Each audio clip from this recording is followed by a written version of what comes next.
Vamos a ver acá, si se acuerdan en la gráfica de la ruta de aprendizaje. En la ruta de aprendizaje venía que lo primero que deberíamos nosotros tener claro es el tema de modelación de datos. Y eso es lo que vamos a ver ahorita de manera súper rápida. No es un curso de modelación de base de datos, pero sí quiero puntualizar algunos conceptos que quiero que manejemos de manera homologada. ¿Ok?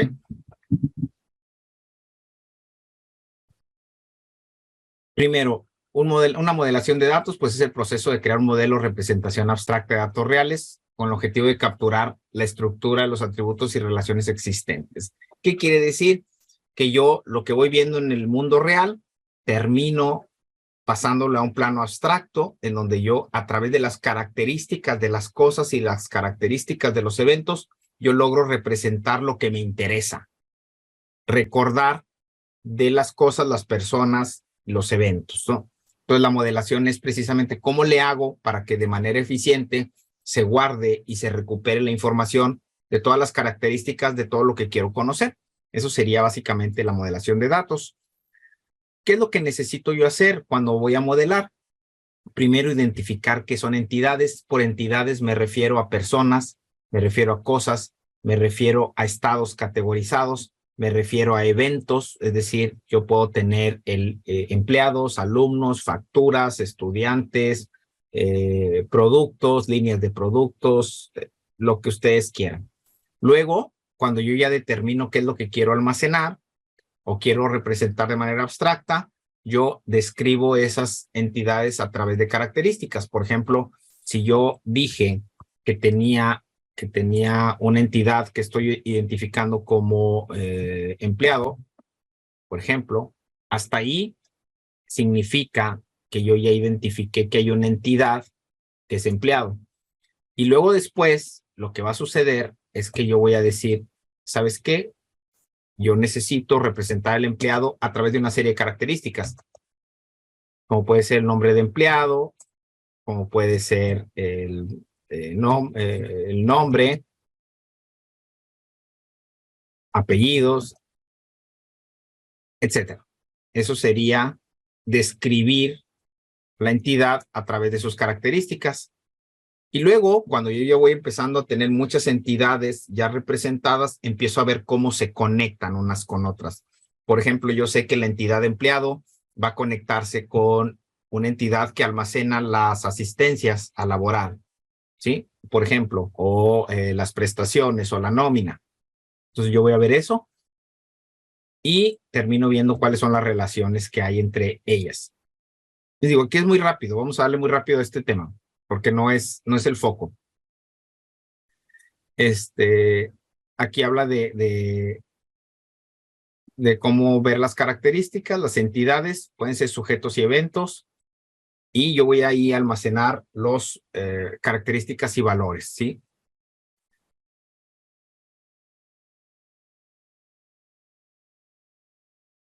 Bueno, aquí es un caso ficticio. Bueno, vale la pena platicar el caso ficticio para entender bien la representación que tengo aquí.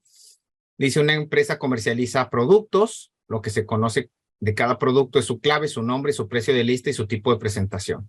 Hay un catálogo de tipo de presentación, es decir, cada producto tiene un tipo de presentación y luego yo puedo vender el producto, tener facturas y las facturas pueden amparar la compra de varios productos, a lo que me lleva al detalle de facturas. Esto ya lo hemos visto algunas veces. Fíjense cómo sería. Primero, lo primero que tenemos que estar conscientes es que las cosas van a terminar siempre en un arreglo bidimensional de datos, ¿sí? Vamos a tener un arreglo bidimensional.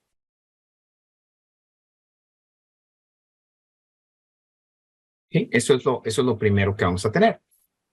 Este arreglo bidimensional de datos, pues van a ser la serie de características que nosotros dijimos que representan a la entidad. Ahí está. Nosotros vemos que tenemos el número de factura, el momento en que se realiza y en qué caja, suponiendo que tenemos una tienda que tiene muchas cajas de cobro, ahí viene en qué caja se cobró. Y luego, fíjense cómo la factura se identifica por un campo en particular, en este caso el número de factura. Luego acá tenemos otra tabla en donde tenemos los productos. Fíjense que aquí tenemos los productos y el producto tiene un clave de producto, tiene un nombre de producto, un precio de lista y la clave de presentación. Y luego fíjense cómo tengo las presentaciones aparte. ¿Ok? Obviamente, la clave de presentación que está aquí viene a estar acá, obviamente. Y en este caso, el detalle de facturas, que esto que está aquí es el detalle de facturas. Fíjense cómo tengo yo el número de factura y el número de ítem. Quiere decir que aquí yo identifico cada fila por dos campos, por el número de factura más el número de ítem que tiene. Y aquí yo voy viendo que eso pasa. ¿Qué es lo interesante de esto? Lo interesante es que el modelo de base de datos relacional se va a basar en tablas, que nosotros, para efecto de lo que vamos a estar viendo, vamos a traducir las tablas a data frames. Esto en pandas. En pandas, lo que nosotros vemos en una base de datos como tabla, en pandas va a pasar a ser data frame. Vamos a hacer esa asociación.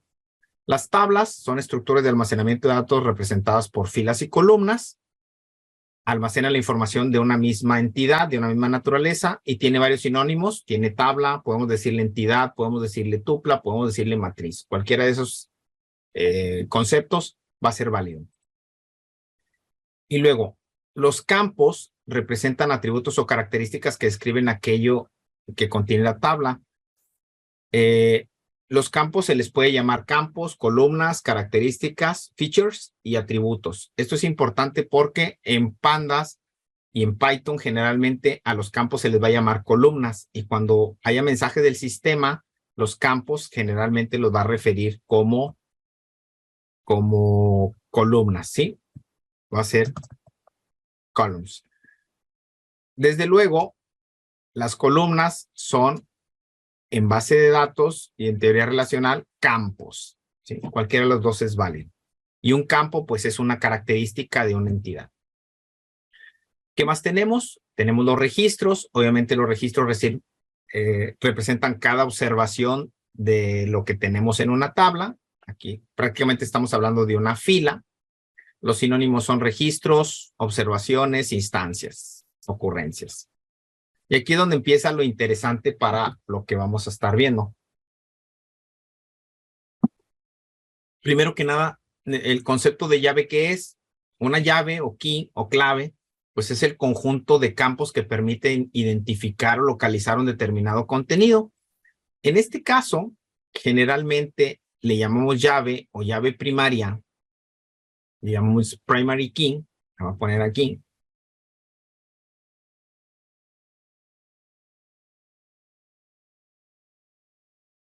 Le llamamos primary key o llave primaria, abusados porque aquí ya vienen algunos de los conceptos que estoy mencionando, ya forman parte de lo que va a venir en el quiz. Y el quiz es fundamental pasarlo con buena calificación porque la emisión del diploma depende de la calificación que vayamos sacando en los quizzes. Entonces pónganle atención a esto.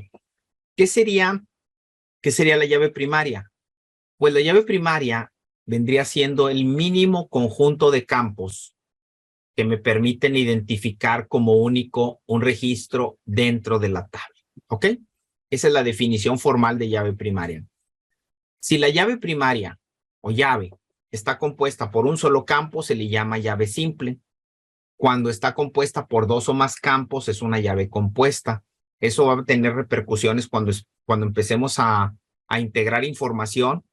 Dominar los conceptos de llaves es estratégico. ¿Por qué? Porque al momento de integrar, la mayoría de los problemas que se dan es a nivel llave. Entonces, si no comprendemos bien el tema de las llaves, vamos a tener problemas con integración. Entonces, aquí ya tenemos la llave primaria, que es eso. Y luego, bueno, aquí viene la definición. Es el conjunto de campos mínimos y suficientes para identificar como único un registro. Ya lo había platicado. Y luego, fíjese, muy importante. Y estos son conceptos. Los campos que forman parte de la llave primaria se le conoce atributos primos, y a los que no forman parte de la llave primaria se les conoce como atributos no primos. En una tabla, la llave primaria no se puede repetir, no puede repetir valores, a lo que se conoce como la característica de unicidad. Hay algunos campos que tienen unicidad, pero no son la llave primaria. Por ejemplo, en una tabla de empleados, yo puedo tener la llave primaria, que es el número de empleado, pero también puedo tener una columna que es el número de seguridad social, o la CURP, o el RFC, lo que sea. Esos campos, aunque no son la llave primaria, tienen unicidad porque no deben repetir valores en toda la tabla. Entonces, ahí hay que distinguir que dicen, oye, es que la llave primaria es la clave única, es el conjunto de datos que no repite valores. No es así, porque la llave primaria es un campo que tiene, o una serie de campos que tiene unicidad, pero no todo lo que tiene unicidad es la llave primaria. Y otra cosa que dice aquí es que ningún atributo primo debe tener atributo de nulidad o nullable. ¿Qué significa? Que no puede haber valores nulos en una llave primaria. ¿Ok? Aquí lo de llave primaria natural y ficticia, ahí es muy rápido el concepto. Llave primaria natural es cuando forma parte de las características de algo, por ejemplo, el número de empleado, pues forma parte de una característica, o en el caso de los libros, un ISBN, pues es parte de la característica del libro. Pero hay veces en que no hay un campo que de manera natural tenga ese peso o ese comportamiento de llave primaria. Cuando no lo hay, nosotros podemos crear una llave primaria ficticia que generalmente pues, va a ser una secuencia de números. ¿Ok? Y pues está bien eso. Eso lo vamos a tener que programar. Cuando ya estemos viendo cuestiones de transformaciones, nos vamos a topar con que hay información sin llave primaria y vamos a tener que crear una. Por eso es importante este concepto. Fíjense, aquí yo estoy representando las llaves primarias. Si se fijan, cada tabla tiene su primary key. Primary key, ¿sí? Que es el campo o los campos que identifican como únicos los registros. Fíjense cómo detalle tiene dos, ¿ok? Y aquí está una pregunta así para hacerlos que participen también.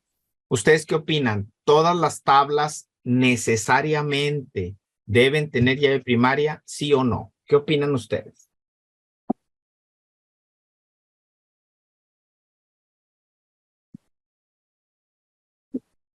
Voy a poner aquí la pregunta que les estoy haciendo.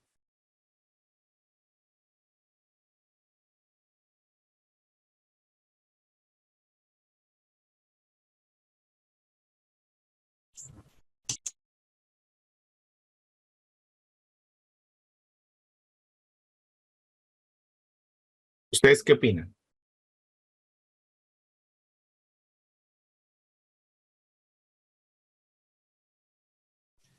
Sí, ¿Sí? ¿Alguien que piense lo contrario?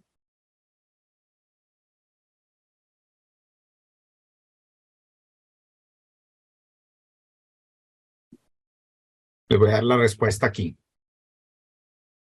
Perdón. No.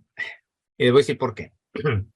Fíjense, la llave primaria sirve para identificar como único un registro dentro de una tabla.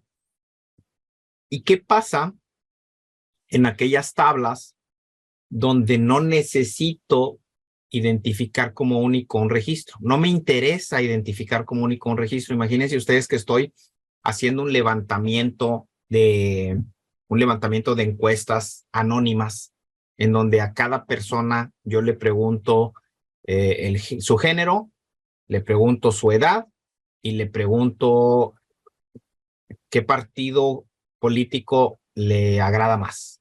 Y me arranco a levantar esa información de forma masiva. Obviamente, es muy probable que haya muchas personas del mismo género, la misma edad, que les interese un partido político en particular. Es decir, hay muchos repetidos en la tabla.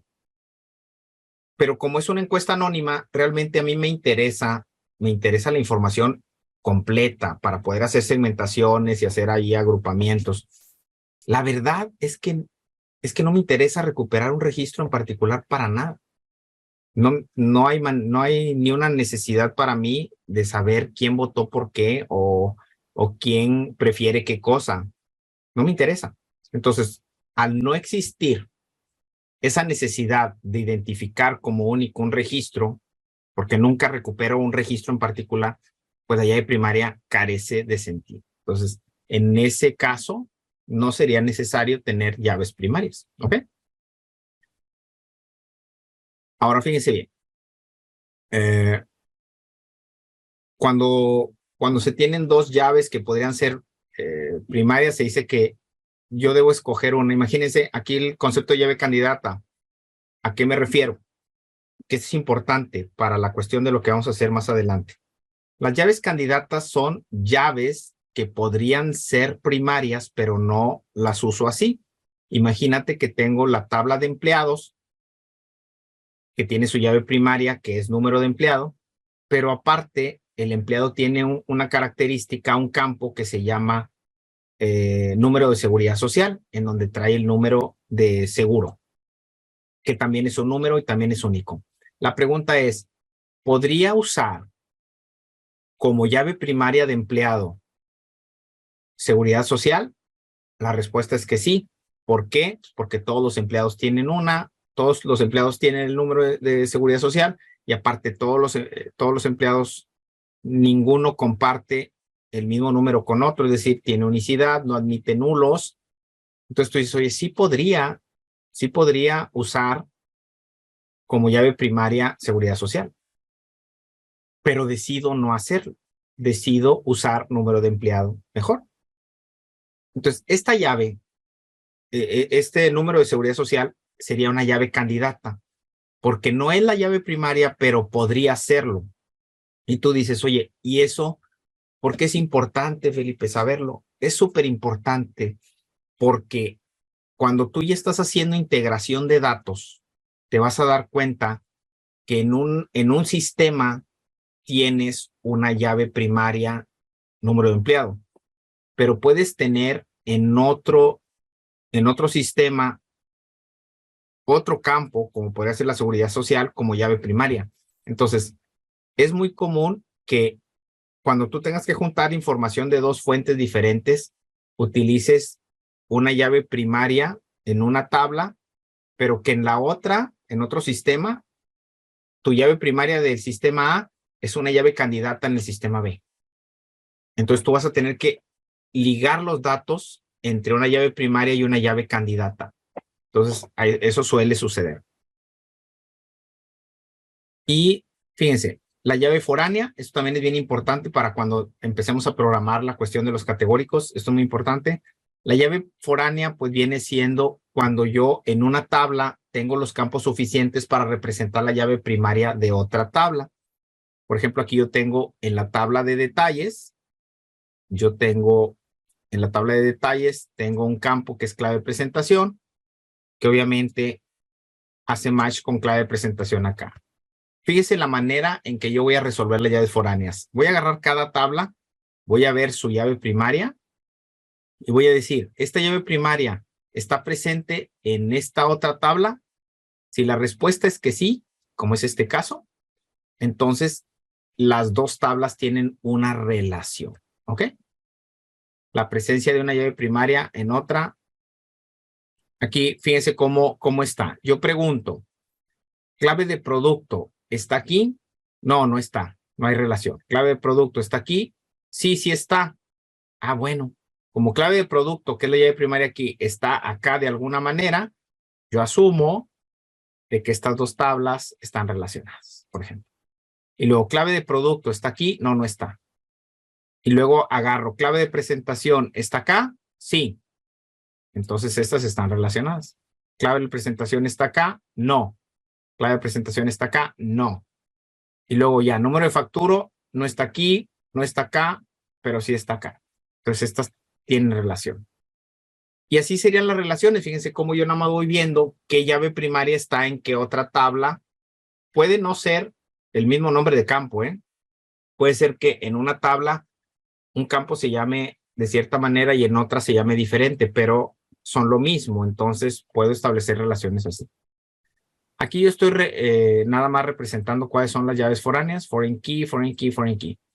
Ya lo borré, pero si se fijaron, hay tantas relaciones como llaves foráneas. Quiere decir que para tener una relación entre tablas necesito de las llaves foráneas. Ahora, se presenta una coincidencia de llaves, ok, match, cuando se presenta la coincidencia de valores entre una llave primaria y una llave foránea. Aquí, por ejemplo, yo tengo que el valor K, que es lo que está representando aquí, el valor K está acá también. Entonces ahí se hace una coincidencia de llaves. Pero fíjense cómo la coincidencia de llaves puede ser múltiple, porque aquí también está K. ¿Se fijan cómo K está dos veces? Entonces eso está, hay que tomarlo en cuenta. Las relaciones y la cardinalidad. Una relación entre tablas es la asociación que se va a presentar cuando hay una llave primaria y una llave foránea que hacen match, como en este caso. Aquí yo sé que la llave primaria aquí, ¿por qué razón? Porque pues se identifica como único el registro. Yo sé que aquí es la llave primaria. Acá es la llave foránea porque repite valores y porque hace referencia a la llave primaria de otra tabla. Ahí está. Fíjense, los atributos que permiten la asociación entre dos tablas se les llama atributos de coincidencia. ¿Ok? Atributo de coincidencia. En este caso, como estas dos tablas están relacionadas gracias a clave presentación, entonces el atributo de coincidencia es clave presentación. Es importante saber esto. Fíjense bien, resulta que cuando yo tengo esa relación entre tablas, el atributo de coincidencia para una tabla va a ser llave primaria y para el otro tabla va a ser llave foránea. Aquella tabla para la cual el atributo de coincidencia es la llave primaria, se le llama tabla fuerte. Esto es importante también para cuando vayamos ya a ver el tema de explotación de datos y visualización. Créanme lo que estos conceptos, si están mal entendidos al momento de estar tratando de hacer explotación de datos con Power BI o con Tableau o con Excel, es catastrófico no tener las relaciones entre tablas bien estructuradas y no saber cuál es la tabla fuerte y cuál es la tabla débil puede crear un informe que no sirve. Entonces, pongan atención con esto. Entonces, en una relación entre tablas, aquella tabla para la cual el atributo de coincidencia es llave primaria se le llama tabla fuerte y aquella tabla en donde el atributo de coincidencia es foránea se le llama tabla débil o weak table. Strong table y weak table. ¿Por qué esto es importante? Bueno, ahorita lo voy a decir por qué es tan importante. Los registros de coincidencia, pues son los registros que comparten los mismos valores en sus atributos de coincidencia, tanto en la tabla fuerte como en la débil. Por ejemplo, aquí yo tengo un registro de coincidencia, como en la tabla fuerte nomás hay uno. Quede claro que hay un registro de coincidencia en la tabla fuerte. Y en la tabla débil puede haber ninguno, uno o varios. En este caso hay dos. Para el registro con la llave L, acá hay dos registros de coincidencia. ¿Ok? Que también pues es eso, hay que comprenderlo. La cardinalidad, o lo que conocemos como cardinalidad, se refiere al número de registros de coincidencia que debe haber en una tabla. Hay de 1 a 1, la relación 1 a 1, hay de 1 a muchos, de muchos a 1 y de muchos a muchos. Ya sabemos que las relaciones muchos a muchos en la práctica se terminan deshaciendo, ¿sí? Aunque gráficamente sí se puede, se terminan deshaciendo en la realidad. Y hay otro concepto que este también es importante, muy importante. Sí, Estando dos tablas relacionadas, ojo con esto, estando dos tablas relacionadas, yo no tengo la necesidad de tener registro de coincidencia. Se dice que en esa relación se admite opcionalidad, ¿sí? La opcionalidad siempre va del lado de la tabla débil. Quiere decir que yo puedo o no puedo tener operaciones. Por ejemplo, imagínense que yo tengo una tabla en donde tengo empleados y luego tengo otra tabla en donde dice préstamos. En la tabla préstamos vienen todos los préstamos que ha pedido el empleado. Obviamente, en esta relación, empleado es la tabla fuerte y préstamos es la tabla débil. Pero ahí obviamente hay una relación, porque todo préstamo hace referencia a un empleado, sin duda. Pero la cuestión es, oye, ¿todos los empleados necesariamente necesitan tener un préstamo registrado? Pues habrá una persona que nunca pidió prestado, entonces no tiene por qué tener un registro de coincidencia en préstamos. Pero si yo no le pongo la opcionalidad a mi modelo de datos, el modelo de datos interpreta de que siempre que haya un empleado debe haber un préstamo necesariamente. Y así es como te lo va a exigir en los reportes Power BI y Tableau, si no se lo defines. Entonces, vas a estar generando errores. En ese caso, generarías errores al momento de las visualizaciones. ¿Por qué? Pues porque todos los empleados que no tuvieran un préstamo en un query no van a existir. Entonces, oye, ¿por qué este empleado no apareció? Ah, es que no tiene un préstamo solicitado. Oye, pero ¿y eso qué tiene que ver? ¿El empleado existe de todas maneras? Pues sí, pero el comportamiento que tienen los datos es de esa forma. A menos de que le digas a tu modelo de datos que hay opcionalidad. Si le dices que hay opcionalidad, lo que va a pasar es que el empleado puede existir aunque no tenga un registro de coincidencia en otras tablas débiles. ¿Ok? Eso es importante. La integridad referencial, ¿qué es? Pues la integridad referencial es la condición que se presenta cuando yo tengo una llave foránea que apunta a una llave primaria, que pues la llave primaria tiene que existir. Eso de eso se trata, que todas las llaves foráneas tengan su correspondiente registro de coincidencia en la tabla fuerte. De eso se trata. Obviamente, cuando yo por error ha pasado, imagínense que hay tengo el catálogo de empleados y tengo por acá un catálogo de claves de puesto. Y obviamente cada empleado tiene un clave de puesto. Ahora imagínense que por error alguien borra un puesto sin que sea correcto, porque no es correcto que lo borre. Entonces vamos a suponer que lo borra. En el momento en que borra el puesto, ¿qué va a pasar con todos los empleados que hacían referencia a ese puesto que se borró? Se quedan en un stand-by, se quedan en una nebulosa en donde si yo ejecuto una consulta, yo ya no los voy a encontrar, ¿sí?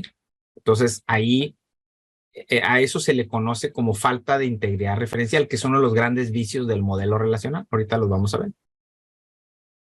Esto es lo que les decía, que la cardinalidad de muchos a muchos pasa a ser, fíjense cómo, aquí está interesante lo que estoy poniendo aquí. Fíjense cómo una relación muchos a muchos entre A y B termina pasándose a generar esto, que es una tabla intermedia, que tiene una relación de uno a muchos y uno a muchos. Sí. Eso también va a suceder, perdón. Va a suceder mucho al momento de estar integrando datos, podemos hacer mucho uso de esto. ¿Cómo se le llama la tabla intermedia que permite conectar a dos tablas en una relación muchos a muchos? Se le llama tabla de relación. Las vemos por todos lados, ¿eh? Por ejemplo, yo puedo tener estudiantes y puedo tener materias, y yo tengo una tabla intermedia que dice qué estudiantes toman qué materias, ¿sí? Y obviamente un estudiante puede aparecer muchas veces y una materia puede aparecer muchas veces. Entonces, de eso se trata. Este concepto, eso es súper importante, propagación de datos. Las consultas de datos deben ofrecer consistencia en los resultados. El hecho de disponer automáticamente los datos en otra tabla se le llama como propagación de datos. Fíjense, en herramientas como Power BI, en herramientas como Tableau, incluso en herramientas como Excel, cuando tú tienes un modelo bien definido, la propagación te ahorra un montón de trabajo. A mí me ha tocado ver mucha gente que ahí anda haciendo sus hojas electrónicas en Excel y utiliza muchos buscar V, porque empiezan a construir un set de datos completo para tener acceso a datos que están en otra hoja, en otra tabla. Es totalmente innecesario. Si tú tienes un modelo de datos bien hecho en Excel, en donde le dices, este conjunto de datos está relacionado con este otro conjunto de datos, en el momento en que defines esa relación, en ese momento tú ya no tienes que andar haciendo ni buscar V, ni andar haciendo nada más. Con que tú refieras los campos, Excel se va a dar cuenta que un dato tiene que ver con el otro y le va a proporcionar los datos. Ahora, la propagación de datos, ojo con esto, es importante porque esto se les va a preguntar. La propagación de datos siempre se da de una tabla fuerte hacia una tabla débil, ¿ok? Es decir, la tabla fuerte le proporciona los datos a la tabla débil. ¿Por qué no puede ser al revés? Porque no puede ser al revés por una razón.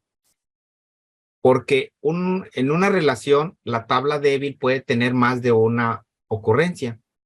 Entonces, si tú dices, si estás en la tabla fuerte y dices, oye, yo soy el clave de producto N, ¿cuál es su correspondiente en la tabla débil? Y tú dices, híjole, hay varios, no sé cuál decirte, porque hay varios. Pero al revés no pasa eso. Si yo estoy en una tabla débil y tengo una llave foránea y digo, oye, ¿a quién apuntará en la tabla fuerte? Siempre va a ser un registro y exactamente un registro. Entonces, la propagación de datos siempre se va a dar de la tabla fuerte hacia la tabla débil, ¿sí? Y a eso se le conoce como flujo de datos. Cuando ustedes hagan un dashboard o un informe en Power BI, por ejemplo, si van a contraflujo, lo que va a suceder es que en el informe van a ver todas las categorías y van a ver un mismo valor en todo. Y tú dices, híjole, ¿por qué está mal? No es que esté mal los datos ni que esté mal el informe, está mal el modelo o está mal la manera en que estás abordando el modelo. Fíjense, cuando ustedes estén trabajando ya les digo, con herramientas de visualización, se van a topar, fíjense cómo está aquí. Fíjense cómo el número de factura, aquí obviamente, en esta relación, vamos a enfocarnos en esta relación que está aquí, entre factura y detalle de factura. Entre estas dos tablas, como el campo de coincidencia en un factura y es llave primaria de factura, entonces la tabla fuerte es factura y la tabla débil es detalle de factura. Por lo tanto, desde detalle de factura, yo siempre voy a tener la información de factura, pero no al revés. A esto que está aquí, esta flechita que está aquí, se le llama flujo de la propagación. Siempre visualmente las herramientas siempre me van a decir cuál es el flujo de propagación. Cuando yo vea esta flechita que va de factura a detalle de factura, quiere decir que factura le provee datos a detalle de factura, pero no al revés, ¿sí? Entonces, imagínense ustedes que acá tienen otra relación que va de producto a detalle. Fíjense una cosa, ojo con esto. Fíjense cuál es el flujo aquí y cuál es el flujo acá. ¿Ok? De tal manera que si yo quiero hacer un informe, a partir de presentación, o más bien dicho, de detalle de factura, en donde yo quiero incluir información de factura y producto, voy a tener un problema, ¿sí? Si yo fíjense, si en un informe, si en un informe a partir de producto, yo quiero obtener los datos de detalle de factura de manera automática, voy a tener un problema. ¿Por qué? Porque el flujo no va de aquí hacia acá, sino al revés. Entonces, cuando tú planees un informe, asegúrate de que el flujo de datos va hacia una tabla. Yo podría tranquilamente generar un informe tomando como base detalle de factura. ¿Por qué razón? Porque si yo en mi informe tomo como base principal esta tabla, me voy a topar con que puedo tener acceso a los datos de factura y presentación le da datos a producto y producto le da datos a detalle de factura. Entonces, si yo hago el informe a través de esta tabla, yo voy a poder tener todos los datos del modelo disponibles. Pero si escojo para mi informe como base producto, por ejemplo, me voy a topar con que solamente voy a tener disponible la información de producto y de presentación, pero detalle de factura ya no está accesible porque va contra flujo, ¿ok? Y mucho menos factura porque pues, aquí ya se cortó la comunicación, aquí yo ya no tengo acceso a esto y por tanto tampoco tengo acceso a esto. Simplemente por haber decidido que mi informe lo quería basar en esta tabla, en producto. Haber elegido esta tabla me llevó a limitar los datos que puedo tener acceso. ¿Ok? Y ya, vicios del modelo relacional. Ya vamos a acabar este tema. La redundancia, pues ya saben, es poner información dos veces y de manera innecesaria. La única redundancia aceptada en el modelo relacional es la que se presenta al repetir llaves primarias y llaves foráneas. Eso es todo. La inconsistencia, que esto es muy común cuando hacemos trabajos de integración. Se trata que las mismas claves significan diferentes cosas. Eso no puede suceder. Tenemos que validar perfectamente al momento de integrar que las claves signifiquen exactamente lo mismo en todos casos. Y la falta de integridad, esta falta de integridad es la ausencia de registro de coincidencia cuando deberá haberlos. Por ejemplo, imagínate que yo tengo ciertos datos en... Imagínate que me voy a la base de datos de asistencia de los empleados. Imagínate que yo tengo la asistencia de un número de empleado que no existe en la tabla de empleados. Eso no puede ser. Yo no puedo generar una factura e incluir un producto que no está en el catálogo de productos. Eso no puede ser. ¿Por qué? Porque tiene que existir su correspondiente registro de coincidencia en la tabla fuerte. Cuando eso no se presenta, se dice que hay falta de integridad y cuando yo hago una consulta, pues tengo ahí un resultado desastroso, ¿no? Acabamos con esta presentación. Ahora les voy a pedir una cosa antes de irnos a un pequeño break. Váyanse a... fíjense que todavía hay aquí herramientas